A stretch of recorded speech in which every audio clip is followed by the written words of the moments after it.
Assalamu alaikum wa rahmatullahi wa barakatuh. Today, inshallah ta'ala, we are going to look at one of the most powerful letters in the Quran. It has a lot of emphasis, and that letter is Sad.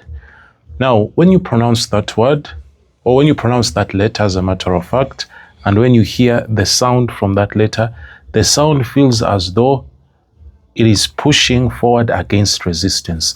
Sad. You hear that initial resistance, Sad.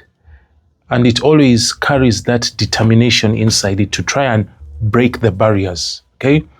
And obviously, in doing that, you feel that sad, you need to pronounce it. You do not surrender unless you pronounce that sad.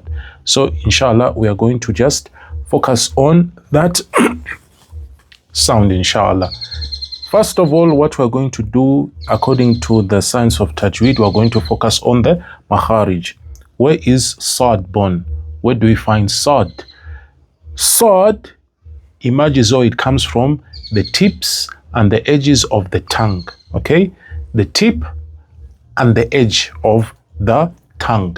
Because, as a matter of fact, this is one of the letters which are located in the tongue. So you combine the tip and the edges of the tongue, and they're interacting with the upper teeth region. Sad, sad. Okay? So with that understanding, sad belongs to the tongue family, the tip and the edges of the tongue with the upper teeth. Okay? So with that continuing, we have understood where the makharij is. And we have to see in the dynamics of the makharij. It really requires a lot of force in pronouncing it, a lot of emphasis. Yani, the tongue there, it narrows with airflow. So you are just applying that push. You're just forcing the air out. Sad. Okay? You're just squeezing the air through that restricted channel. Sad. Okay? So inshallah, we're going to see something fascinating when we're dealing with Asad. Now, this sound here, Asad, is not born from ease. It's not easy again to pronounce this Sad over here. Not easy at all. Because it is born, or it originates from controlled pressure, from resistance, from restraint. And perhaps this is our first lesson in which we try and discover what is the purpose behind Allah subhanahu wa ta'ala creating this articulation as Sad. Why would Allah subhanahu wa ta'ala create a sound that comes from, that emerges from just the dynamics of narrowing and pressure?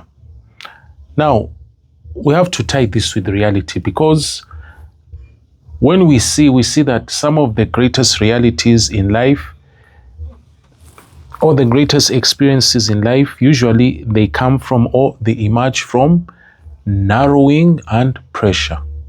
If I talk about experiences, real life experience like patience, experiences like attaining discipline, experiences like having perseverance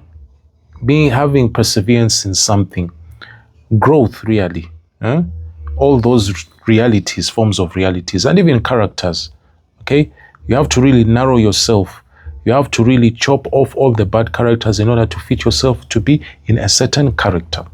Now, that was enough concerning the makharij. So inshallah, we're going to the next step. We're going to look at the sifat. Just look at it as, what is the personality of Asad? Okay, let us now just examine the character of the letter. We know where it comes from, we know what hood, we know what neighborhood, or we know what house, or we know in what family, but we just have to know what are the characteristics, what makes it different from the rest of the tongue letters. So, one of the characteristics here is that Asad, you have to use a lot of breath, yani air flows continuously. Yani the sound has to be prolonged. Sad, Sad. Okay? Unlike Qaf, our previous letter, which we looked at, Qaf, Sad does not strike. For the case of Qaf, it really had that heaviness, that strike. But you see, Asad, it always persists. Yani sad, sabir. With that, it builds up to a second sifa, which is called continuity. Yani that airflow which I described in the first place, it talks about that continuity of airflow. The sound sustains itself. That's why when you're reciting the Quran, make sure you have a lot of air. That's why sometimes when people recite the Quran, they can just fall out of breath, because one of the characteristics of some of these letters of the Quran is that they need continuous breath to keep on growing. So number 3, we go to the next sifa, which is called elevation. Okay, yani again it's a tongue letter, so the back of the tongue rises to meet the upper teeth. Okay, that gives it like depth and a lot of weight and authority. As we see authority, it has to rise up. Okay, and after raising up, it meets the upper palate. It gives also another characteristics or personality, and that is compression. You just imagine a sword meeting the upper thing, so it's compressed, and this is a defining quality of the letter sword. Yani that tongue meeting the upper teeth, it creates a feeling of enclosure. So that's why you need a lot of air. Sword, sword, a sword, because it's just the containment of the tongue when it presses on top of the upper teeth. It creates this force which you have to really break through. Okay, and with that, obviously, whenever there's pressure, it also adds to the other characteristics of heaviness.